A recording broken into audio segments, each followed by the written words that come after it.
I love to tell the story of unseen things above, of Jesus and His glory, of Jesus and His love.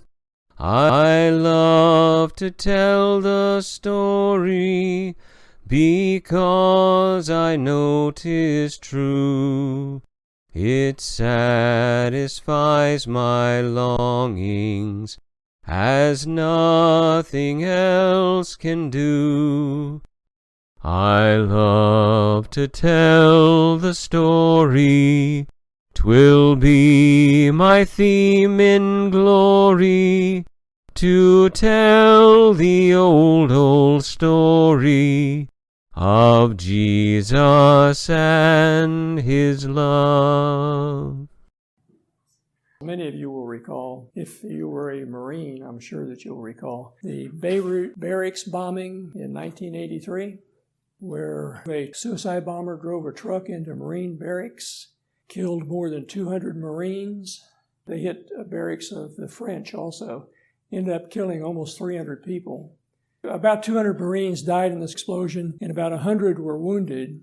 And General Paul Kelly, who was commandant of the Marines at the time, was visiting the wounded soldiers in the hospital in Germany, which is where they took the wounded.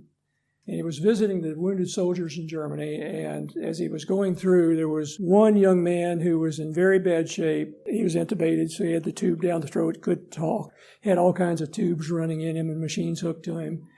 But as he was walking in, he signaled to somebody to give him a pencil and paper, because that was the only way he could communicate with anybody, was pencil and paper. And they gave him the pencil and paper, and he wrote 2 words on the sheet of paper that he handed to the general. Do you have any idea what the 2 words were? Semper Fi. Semper Fi. The motto of the Marines, Semper Fi, which means forever faithful. And we're going to be talking about faithfulness today. But in this situation, you have the forever faithful. The question I'm going to raise in general is, faithful to whom? We're faithful to lots of different people or entities, aren't we? I mean, you're faithful to a spouse, you're faithful to your church, you're faithful to God, you're faithful to your country, you're faithful to lots of things. But what if those things ever come into conflict with one another? What if to be faithful to one require you to be not so faithful to the other? Then what? So faithfulness is kind of easy to roll off the tongue, an easy thing to talk about, but can be a very difficult thing at the same time. So we're going to talk about faithfulness this morning. A few questions to begin. What about tests? When you were in school, did you enjoy taking tests? Nobody? Why are tests important? See what you know. See what you know. It is a matter of determining if you know this as well as you think you do. Have you ever gone in thinking you really knew something and you took a test and you found out you really didn't know it nearly as well as you thought you did? It's a measure of competency. Measure of competency. So it is something that tells us where we are. An evaluation. It's an evaluation, that's right. It lets us know where we stand, what changes need to be made, if we desire to be at a certain level, what we have to do to get there if we're not there yet. It is a guide for us to help us get there. So tests are important. Tests don't have to be with pencil and paper, do they? We are tested all the time. You test people all the time too, don't you? I mean, you'll do something just to see where somebody really is. We talked last week about gifts, and in particular, we asked a similar question is, why do people give other people gifts? And you gave me all kinds of answers, some of them not very honorable. I mean, sometimes people give other people gifts with not good intentions. But many times it is very honorable. It is for something very good. But the question today, and we did address this indirectly, but we didn't ask the question specifically, is why does God give gifts to people, particularly to believers? He gives every Christian a gift. Why? So they can use it. To use it, that's right. We go back to 1 Corinthians chapter 12, where the gifts are manifestations of the Spirit for the common good. It is for the good of others. You're given the gifts for the good of others. So God's going to give us gifts, give believers gifts for the benefit of other people.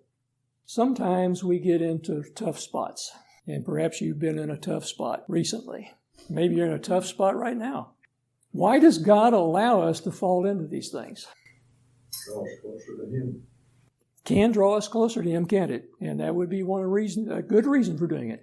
Have you ever allowed a child to fail or get into a tough spot? You possibly could have stopped it because you knew it would do them good to get into that spot. Probably most of us have. A difficult situation, and many times it's God's megaphone. It does get your attention, doesn't it? He may allow us to go into those situations, maybe a test, right? Maybe we're not where we're supposed to be.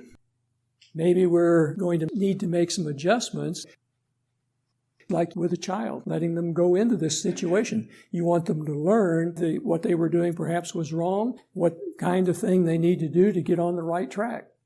It's not easy for a parent to do that, is it? To watch your child go through something difficult. I mean, our natural inclination is to rescue, isn't it? I mean, to reach in and get them out of there. But as parents, we also know that many times that's not the thing to do. That God sometimes lets us fall, so we realize our dependence on Him. We get to go and fall smooth, and we think that we're all covered.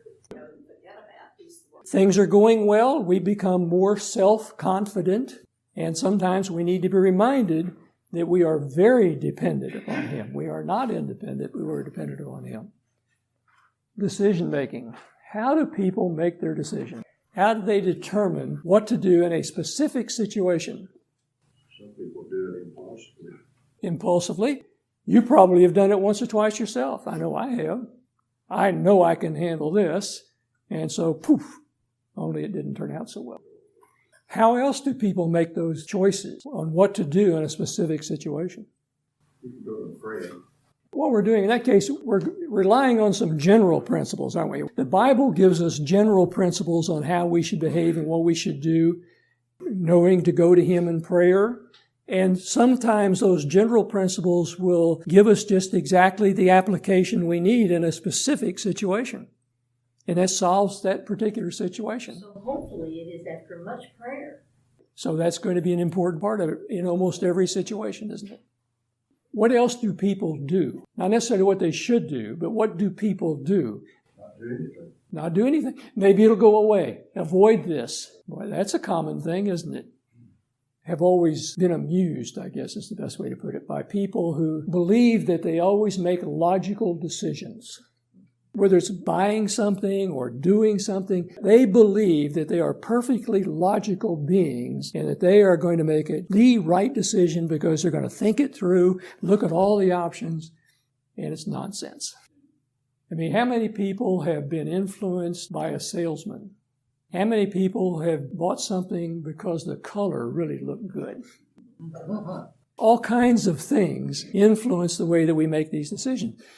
But they are perhaps problems that we've fallen into, and maybe a lot of prayer is needed in order to get to the right solution, because while the general principles are pretty clear to us, we can get into specific situations, specific troublesome areas, where it's not so clear to us as to exactly how to proceed.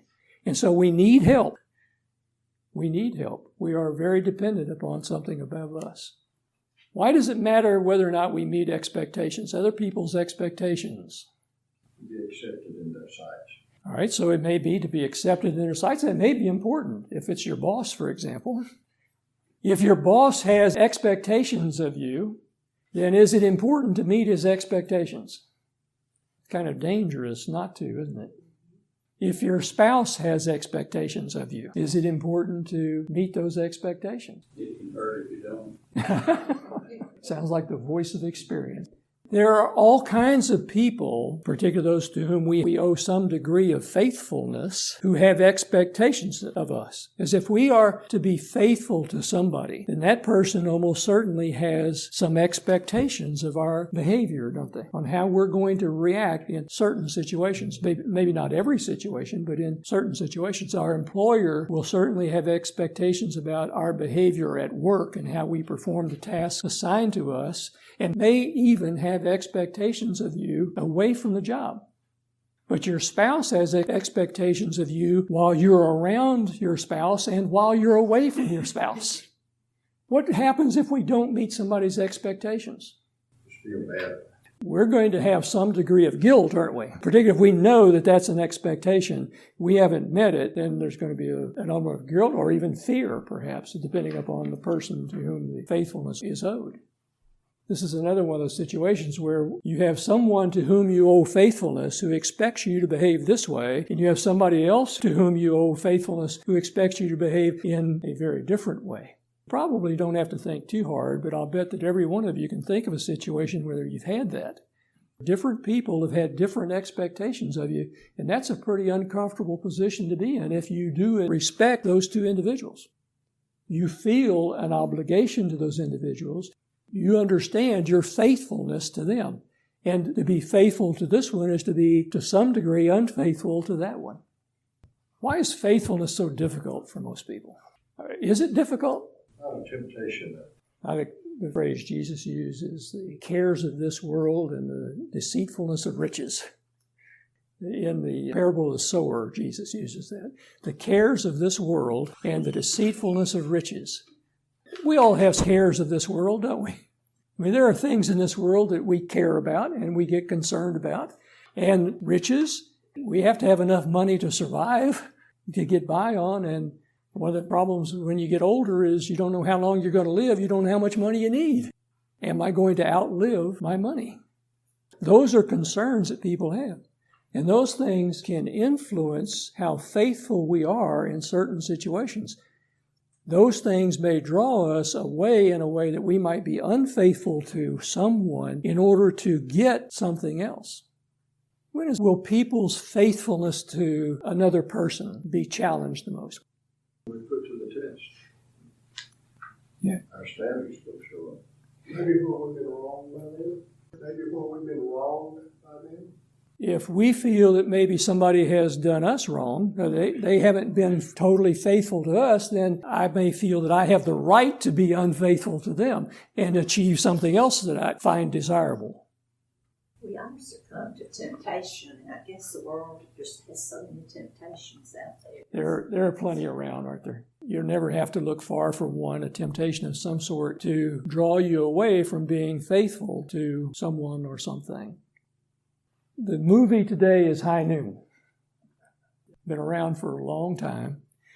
The scene I have is from the early part, and you'll see that it ties to what we're talking about here about faithfulness. It just seemed to do this very well. But in this movie, Sheriff Will Kane is getting married. He's marrying a Quaker girl, Amy. Will is played by Gary Cooper, and Amy, the bride, is played by Grace Kelly.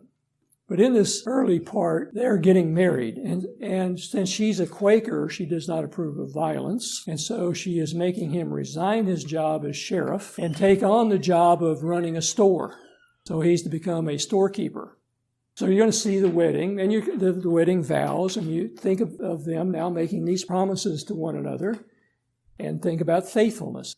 But he's been the sheriff of this town, and so that has required a great deal of faithfulness on his part too, hasn't it? To be faithful to his duties as sheriff for this town. So we're going to see the wedding. Immediately after the wedding, a telegram comes in announcing a serious matter, and Will doesn't want to leave his job because the new sheriff isn't there yet. And they all want him to go ahead and get out of town with his wife, and they initially start out and then they come back. And I'm going to show up to the time they get in the buggy to go out, and then I'm going to show them from the time they get back for a few minutes to see what happens. Another interesting thing about this movie, you may recall, the movie itself is 1 hour and 25 minutes long, and the time span of the action is 1 hour and 35 minutes. And it's almost a minute-by-minute happening of what took place.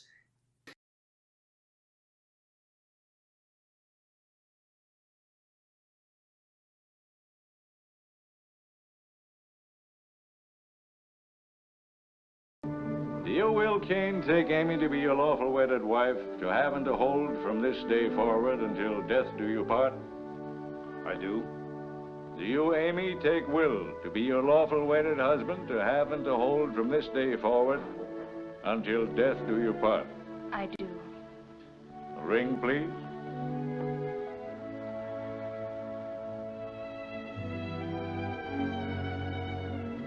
Then, by the authority vested in me by the laws of this territory, I pronounce you man and wife.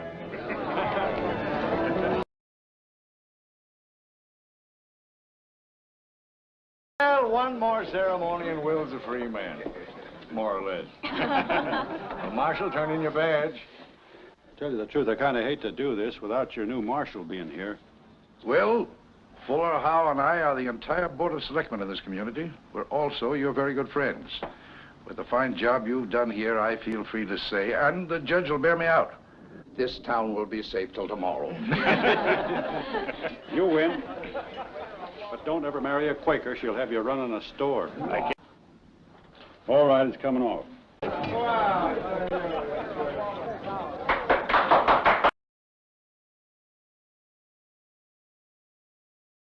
Marshal, telegram for you. It's terrible. It's shocking.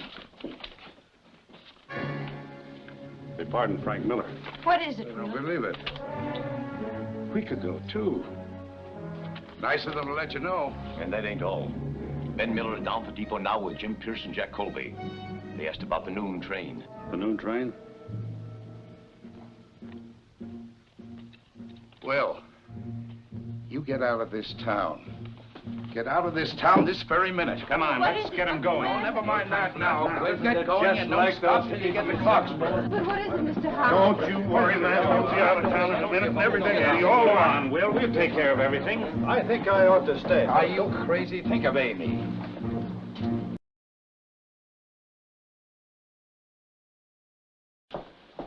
Please, Will. If you just tell me what this is all about. I sent a man up 5 years ago for murder. He was supposed to hang. But up north they commuted it to life. Now he's free. I don't know how. Anyway, it looks like he's coming back. But that's no concern of yours, not anymore. I'm the one who sent him up. Well, that was part of your job. That's finished now. They've got a new marshal. Won't be here till tomorrow. Seems to me I've got to stay. Will, well, I'm begging you, please, let's go. I can't. Don't try to be a hero. You don't have to be a hero, not for me. I'm not trying to be a hero. If you think I like this, you're crazy. Look, Amy, this is my town. I've got friends here. I'll swear in a bunch of special deputies, and with a posse behind me, maybe there won't even be any trouble. You know there'll be trouble. Then it's better to have it here.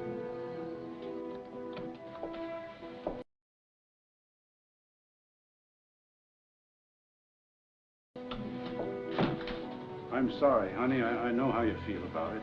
Do you? Of course I do. I know it's against your religion, though. Sure, I know how you feel. But you're doing it just the same. Oh, Will, we were married just a few minutes ago. We've got our whole lives ahead of us. Doesn't that mean anything to you? You know, I've only got an hour, and I've got lots to do. Stay at the hotel until it's over. No, I won't be here when it's over. You're asking me to wait an hour to find out if I'm going to be a wife or a widow. I say it's too long to wait. I won't do it. Amy. I mean it. If you won't go with me now, I'll be on that train when it leaves here. I've got to stay.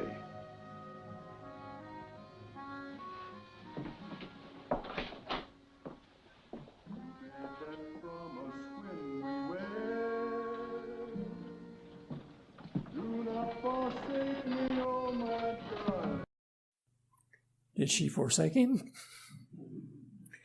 Interesting to notice the idea of faithfulness from her perspective and from his perspective.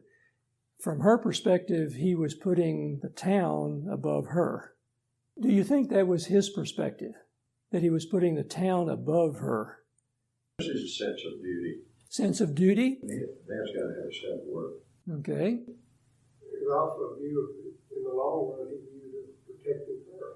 I think you're right. I think he had this duty to the town, but in that duty, he's also doing what he has to do for her, because if he doesn't do it this way, the consequences are there. But you can see the struggle of the concept of faithfulness to two different entities. Anyway, it's an interesting film. This morning our story is the parable of the minas, also called the parable of the pounds. It is not the parable of the talents. They're very similar parables, but if you look at the parable of the talents, that is a parable Jesus told on the Mount of Olives in the Olivet Discourse, and it's recorded only in Matthew 25.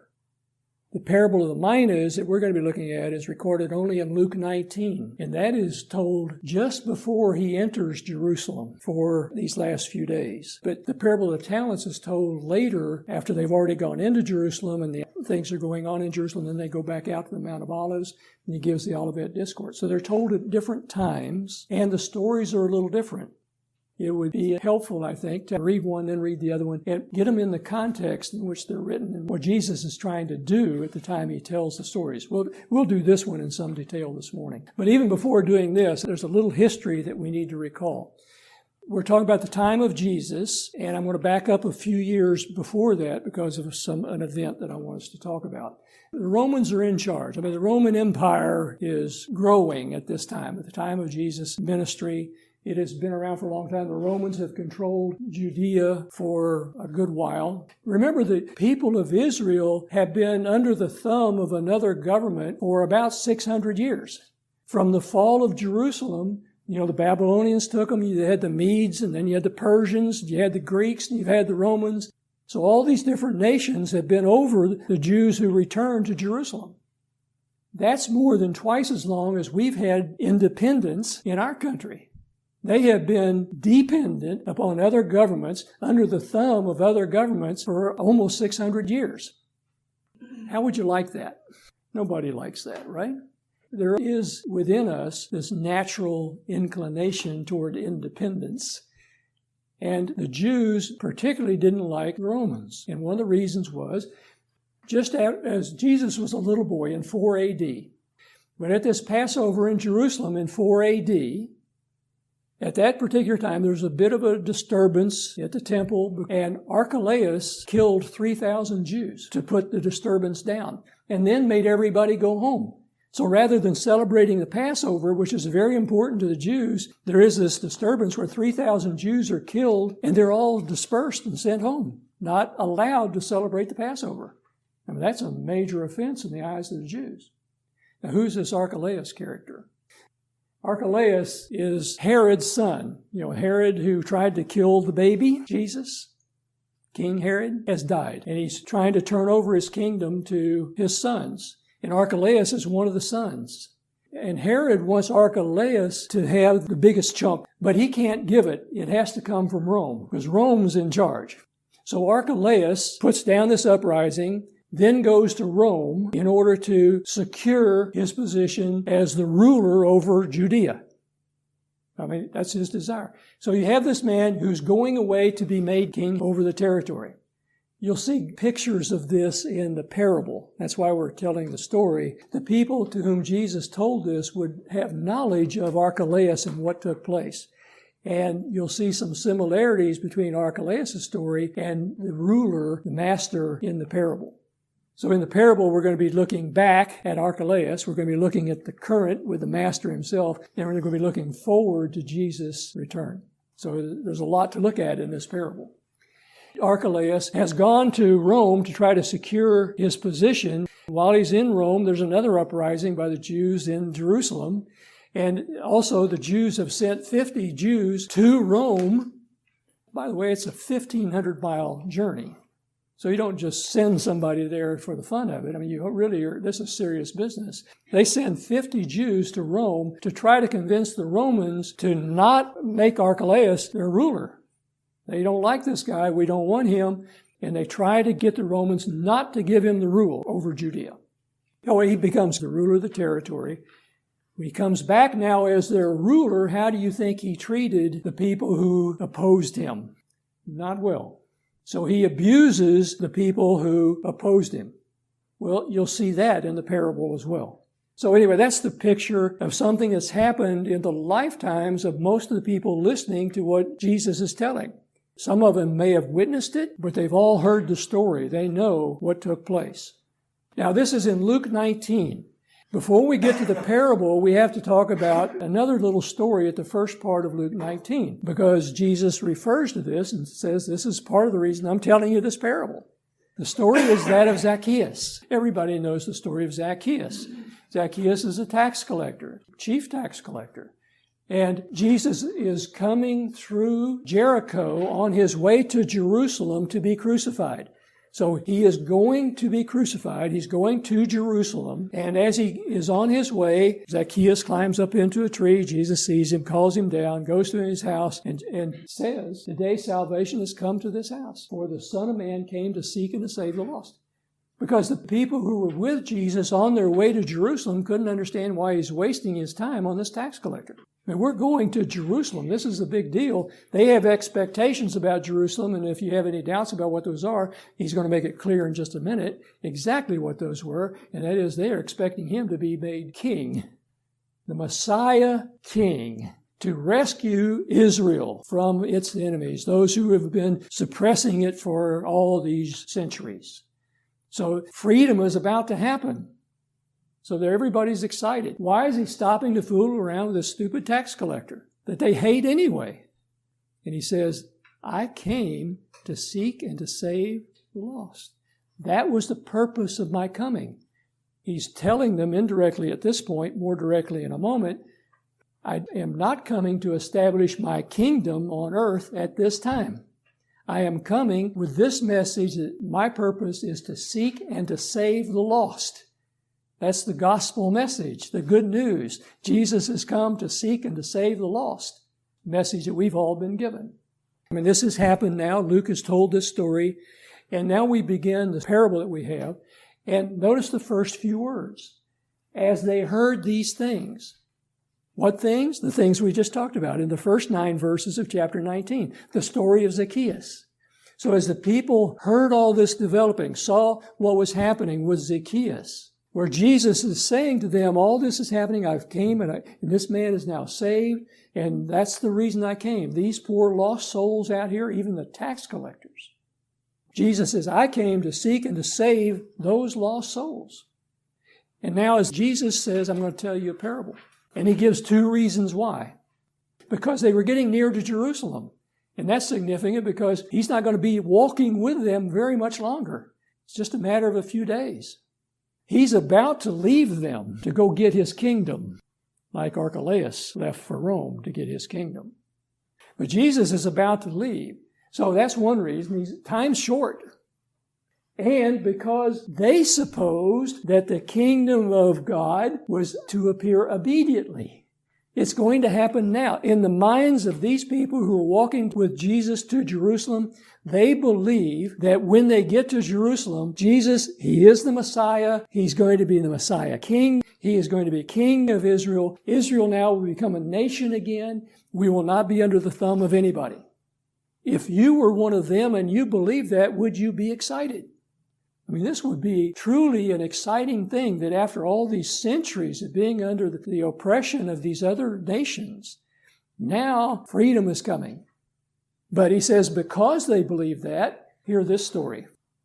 There was a nobleman who went into a far country, that is, he's going far away, just as Archelaus traveled 1,500 miles to Rome, traveled to a far country to receive for himself a kingdom. That is, he's going to be made king. This nobleman is going to be made king. And then he's going to return, making it clear he's going off to be made king, and then he's coming back. Just as Archelaus went away and was to come back, just as Jesus is going away and will come back. So that's the picture. Now, before he leaves, he calls 10 of his servants together. He has 10 minas. He gives each of them a mina. A mina is a gold coin worth about 3 months of wages for an ordinary worker. So it's a lot of money. He has 10 minas. He gives them to 10 servants. And then he tells them what to do. Here are your instructions. He has expectations of these servants. His expectation is that you will engage in business until I come back.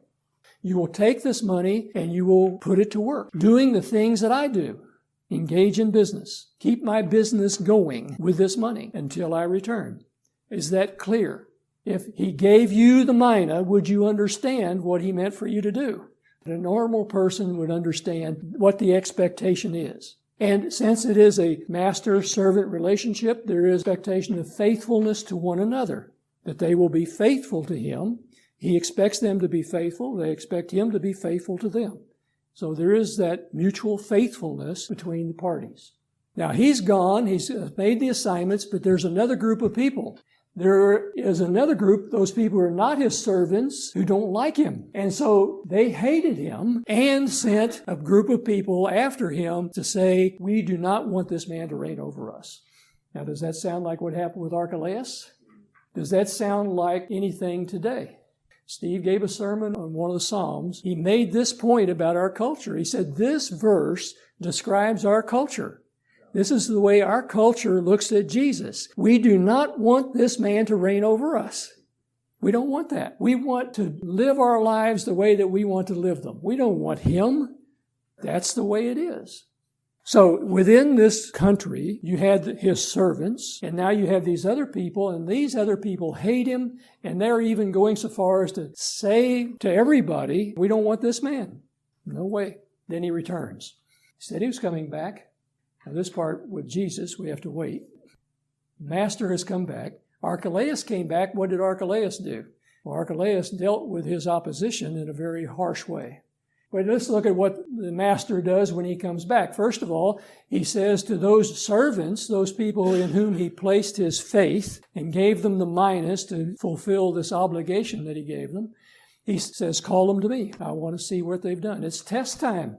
It's time for a test. Let's find out how well you're doing. So the examination is being given. We'll have an exam also, by the way. Not here.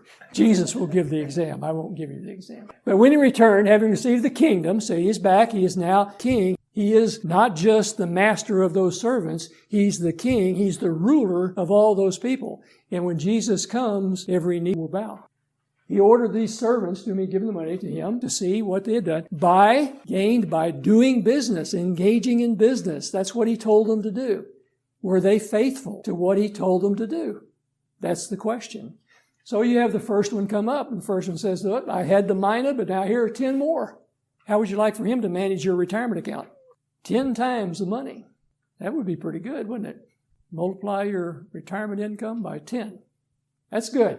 And that's what the master says. He says, well done, good servant. You have been faithful. In the other parables, well done, good and faithful servant. But you have been faithful. And because you've been faithful, he gave them authority over 10 cities. But he gave him authority over 10 cities. So there was a reward that went with his faithfulness. The next servant comes up and says, I had one, and now here you have 5 more. The master says, fine, you'll be over 5 cities. So you have additional responsibilities and authority given according to what they have done. According to the capacity of the individual. They all started out at the same point, 1 mina each. These two had different results depending upon their abilities. You can have a certain skill or talent, and I can have that same skill or talent, but you may be much more effective at utilization of that talent than I am. You have the capacity to take that and run with it, and I might be lagging far behind, but I may be doing the best that I can do with everything that I've been given in the use of that particular talent, as long as you're doing the best that you can do with all the capacity you've been given for that particular talent. So he gives a proportionate amount. Then a third servant comes up. There are 7 more servants that we don't hear about. But if you think about this, once you see what this one does, you would assume that the others would have some varying amounts of success. Maybe somebody did 2 or 3 or 1 or lost it all. But you would expect the same kind of results as far as what they would be given as a consequence of what they did. So this is all he needs to say. He doesn't need to run through 10 servants. But the third one comes up and says, wait a minute, you're a hard man to deal with, so I just took your little mina here and I wrapped it up in a napkin and stuck it in my sock drawer and it stayed there and now you're back and here it is. Was he faithful? Was he faithful to the master? Did he meet the obligation to the master? The obligation of the master was, you are to take this and do business. He did not do business. He was not faithful. He was unfaithful. And the master calls him a wicked servant. A wicked servant. Then he makes this statement. He says, take the mina away from him and give it to the one who has 10. Does that sound fair? Jesus says, I tell you that everyone who has more will be given. Everyone who has, more will be given. And anyone who has not, what he has is going to be taken away. Now, in a capitalist society, we understand that. That's how business works, isn't it? If you have the resources, you get them and you put them to work and you get more resources. If you don't do anything with what you have, it just withers away. So we understand that. In the past, in this country, this has been easy to take. We read that normally in this country, in the past at least. We've read that and not blinked an eye. But in a socialist environment, what should you do? You should take all those minas, heap them together, and spread them out equally. This isn't fair. And you will hear people today, when they read this, say, this isn't fair. Then he says, but as for these enemies of mine, bring them before me and slaughter them. What's going to happen to Jesus' enemies when he returns? They're going to be cast away, aren't they? What does it mean for you? 2 passages of Scripture, one from Ephesians. When you talk about works and faith, Paul summarizes these very well when you put these verses together. The first we all know, by grace you have been saved through faith. By God's grace, you have been saved through faith, not through anything that you've done, not through your works, but by His gift of faith. So by His grace, He's given you this gift of faith, and by that faith, you are saved. So we understand that. But then he says, well, wait a minute. Let's talk about those works for just a second. We are His workmanship, created for good works, which He created beforehand, that you should walk in them. Does He have expectations of you? He has done this. He has created these works for you to do. He has the expectation that you will do them. And when He returns, you will stand, because that's what He says in Revelation. In Revelation, John writes, Jesus saying, behold, I am coming soon. Behold, I am coming soon to see what He has done. Repay each one according to what he has done. So have you done? When He returns, we will have the opportunity to take our exam and see how well we've done. We're saved by faith, but He has created these works ahead of time for us to do, and that He expects us to do. I love to tell the story. 'Twill be my theme in glory, to tell the old story of Jesus and His love.